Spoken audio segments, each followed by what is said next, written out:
Hi everybody, this is Greg Demmons here from Real English Victoria, and going to do the last section of the speaking test for the CELPIP.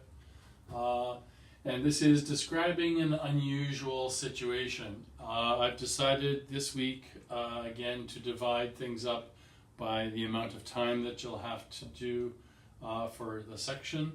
So the first section, 5 to 10 seconds, is your introduction. For the next 40 seconds, this is going to be the main body of your answer. And then the last 5 or 10 seconds is going to be kind of your wrap up and how you will actually finish up and then finish the final part of the task, which is to ask the question that the task is requesting of you. A couple of important things to note over here. You must speak directly to the person in the question. So for example, if the question is about like your child's unusual toy was left at a restaurant, you're going to call the restaurant and provide a clear description of the toy, and then you're going to ask if anyone there has found it. You have to imagine that you're actually on the phone talking to this person, or in person describing this. So that's something to remember.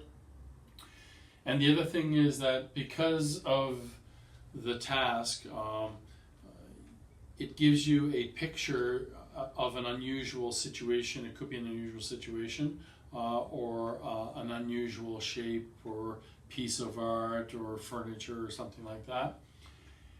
And it gives you, it's unusual, so it's always going to be unusual. And so you may have to describe it indirectly, okay? And you do that by using words like "it looks like." So if you have an unusual shaped table, you might say it looks like a maple leaf, or it's shaped like a maple leaf. Okay? So there are some other things you can say. It appears to be. So if it's a toy, you might say it appears to be an alien, for example. And then in another way, you may not actually know what to say. Maybe there's no name for this particular item. Maybe it's a piece of art or something. And you might say, I'm not sure what to call it. Okay? So, and remember that this is an advanced activity on the CELPIP test. So it's probably going to require a little bit more of advanced terminology and expressions like you see over here. Excuse me. So this is from the CELPIP study guide. And the guidelines for this, and I think it's necessary for me to give this to you directly from here because it will make sure that you understand this task correctly. The final task in the speaking test asks you to describe something unexpected to someone who is not there to see it. Okay? One reason this task is quite difficult for many people is that they may not have exactly the right words for the situation. You are challenged to use the vocabulary you know in new ways in order to explain or describe something accurately. You have 30 seconds to get ready, and then 60 seconds to actually complete the task.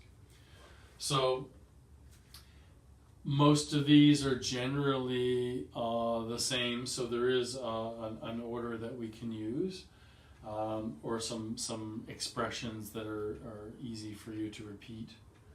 No matter what the situation.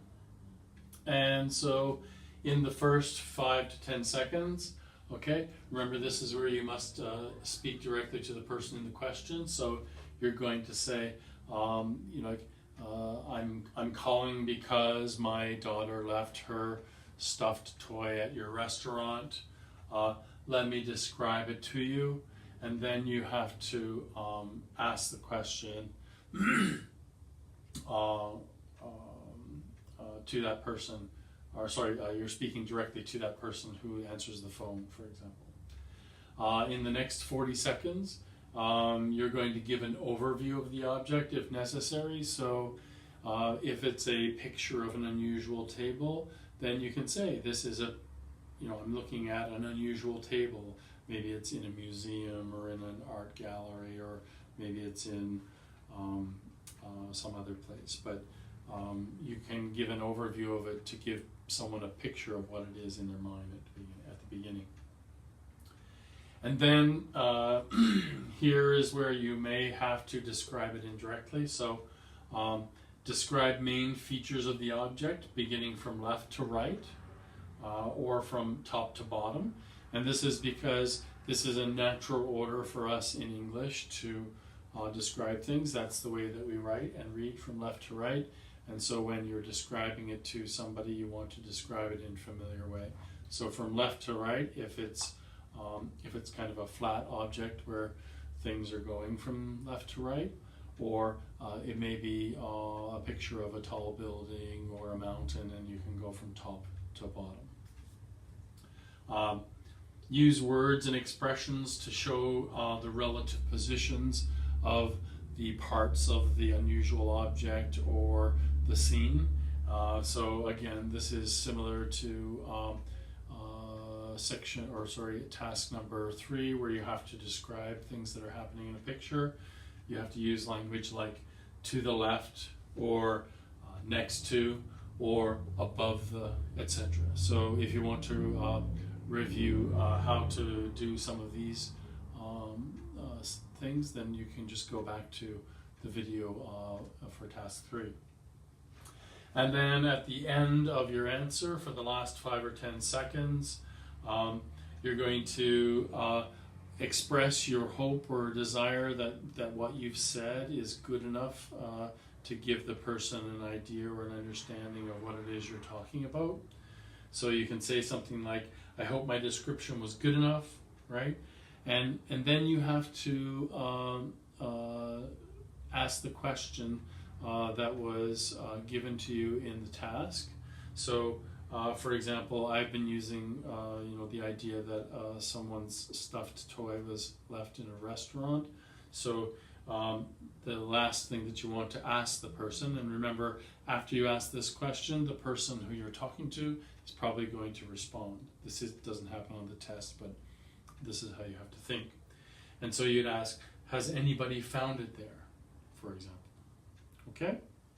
So this is a little bit of a detailed description of how to go about answering CELPIP Speaking Task 8, describing an unusual situation. I hope that it's helpful for you on your test, and I look forward to making some more videos for you in the near future. Thank you.